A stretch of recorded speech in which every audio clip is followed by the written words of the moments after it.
سلام بچه‌ها، چطوره؟ مهیار هستم و خوش اومدید به ویدیو جدیدم. آقا این ویدیو قضیه اینه که قراره بریم ارزون ترین غذای پایین شهر رو تست کنیم، بخوریم ببینیم چه جوری اصلا میارزه نمیارزه. خلاصه هر چی که هستش یه آدرسش رو از توی یه پیج اینستا پیدا کردیم.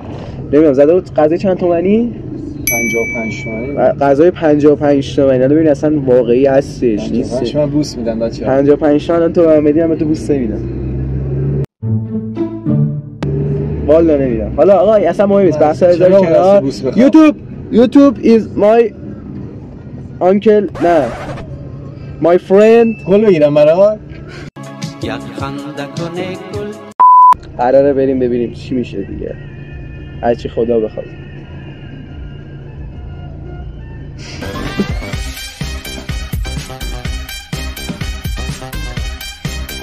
اصلا پول گنگ دختر، اصلا پول خونداقی کلا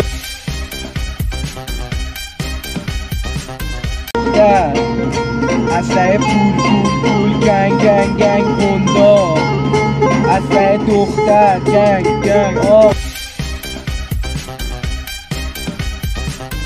سوزیگاه فروخینه کنار مسومه، سوزیگاه فروخینه کنار مسومه. آقا رسیدیم. بعد این که پشتمون الان ویدیوتون واسط میگیرم، منوش هم زده پشتش. چند؟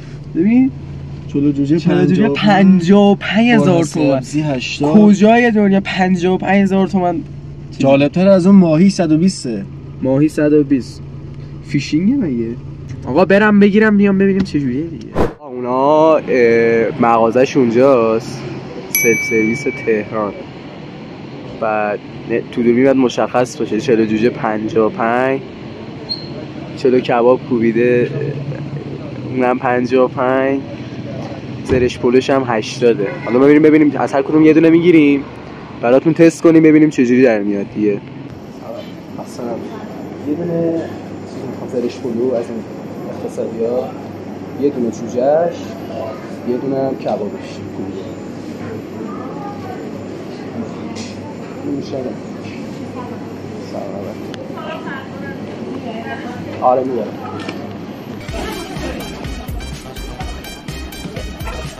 غذا رو گرفتی بالاخره. غذاها قاطی شده بود اونجا، حالا یه جوری بالاخره گرفتیم دیگه. یالا چقدر کشی؟ تقریبا نیم ساعت. بابا غذاها اونجا قاطی شد، کبابا جا جوجه داده بودن، یه جا 2 سیخ بود. میگرفت 2 سیخ دیگه. بابا بعد پرسنل هم اونجا نمیدونم اینجوری صدا کردنی من اینجوری کرد. خوشحال تو کردیم. ولکن. حالا بیایید همین نخورده اینجوریه.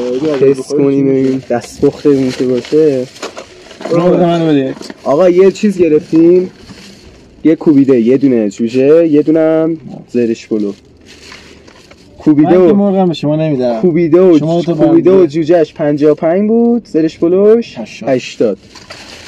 من نیستیم مرغ من توش. فقط بچه‌ها یه کار دیگه کنید، 4 تا قاشق دادن. ای واسه میشکنه بابا. دختر عاشقم بود کنه. چیه؟ ببینم. زرش پلو این. آکاری. کوچی تو سر پره. من شما هم تا سر پره. الان می‌بینید ببینید ته کباب کنابه رو. این جوجه مال من، یا اینم چیز تو. آقا حس می‌کنیم. آقا این زرش پلو خدایی حجمش خوبه. 80 تومن پول دادیم. 80 تومن حجمش خوبه. این جوجه منه. اینم کوبیده. خدایی حاجی میام کوبیده اینه. خدایی حجمش خوبه. اینم بگم نمیخورم. خوبه؟ خونده. منم نمیخورم ولی بذار. خوبه جدی؟ قاشق رو بزنیم بابا شروع کنیم. باش. آخر سر نظرمون رو میگی. نه آقا بخورید تایم لپس. من نمیدم. هیچ کی به کسی نمیده. من نمیدم. چی نمیدی؟ غذا غلط کردی. هیچ کی نمیده.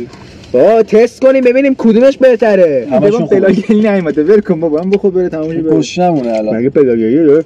اون یوتیوبه. واجی خدای خوبه. کررو. بهرو. اینش هندیه. نه پس میخوای ایرانی بده. دوست کن من میگم عادت نداره. من همیشه برنج ایرانی میخورم. بیا. باز گوه خور. کرش هادی چون کثافت کاری میشه، کرش کی میخواد؟ من میخوام. این کثافت کاری میشه، من کره نمیخورم. کره رو چنگال نداره؟ با دست خاکی باش. یه نیرو کمکی میخوام. خاکی باش بابا، فقط مازور گلی نشی. من نخورم. ببینم. خب نه ولش کن، تست نکن. نه مزه سس ماکارونی میده مرغه. مزه ربش زیاده، نمیدونم ادویه‌اش زیاده. مزه باحال نی. برای سیر شدن خوبه ولی. آجی مزه سس ماکارونی میده. آره غذا رو کوف کن با تازه مزه زیاده. آجی یه مزه‌ای که نمیدونم چیه. نودلیت.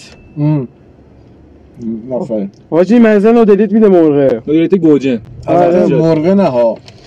آب مرغ. آب مرغ. اون آبش نه، آب میسازونه. آقا نایس. من دارم میخورم. آقا ما غذا رو خوردی. من دارم میخورم. انقدر نتونستیم بخوری، من همیشه به یه جون بدیم میخوره. آره بعد خوردیم. نظر نهایی ما ببینیم از به کبابش از 1 تا 10 چند میدی؟ 8 9 8 به جوجهش 5. نه جوجهش حاجی جوجهش خیلی خوبه. جوجهش اگه نسبت به قیمتش بخوام نمره بدم 10. من 7 میدم. مزه تهش مزه چیز میده. آقا زرش پلوش چند؟ 100% صفر. نه چون من دوست دارم مرغو. منم غذا 7 شو میدم. منم غذای فیوریتم مرغ، یعنی هر جا رستوران برم اول مرغ سفارش راست میگی، ولی خب مرغ اینو ولی خدای مرغش مثلا میشد خورده، ولی از 1 تا 10 بخوام نمره بدم 2 بهش میدم. من واقعا 7 8. من 0 میدم. چون واقعا از اینجور مرغ خوشم میاد. مرغ بیمزه. نه اصلا بیمزه نیست، مزه ماکارونی نمیده.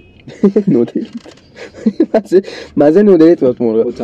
آره آقا اگه آدرسشو میذارم، آدرس اینجا رو توی دیسکریپشن، اگه خواستید بیاید با اسم دمهیچن من نشون بدید 79% تخفیف بهتون میدن. 55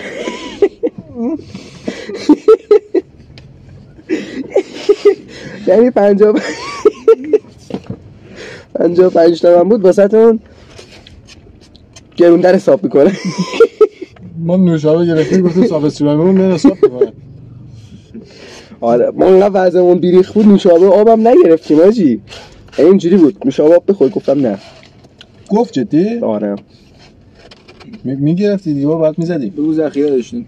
خودش بذار پول یوتیوب بیا، بچه‌ها حمایت کنن، لایک و کامنت و سابسکرایب اینا کنن. آره حالا خلاصه ممنونم که این ویدیو رو تماشا کردید. ممنونم که این ویدیو رو تماشا کردید. حتما چنل رو سابسکرایب کنید، زنگوله رو بزنید و اینکه ویدیو رو لایک کنید و آقا آقا ببند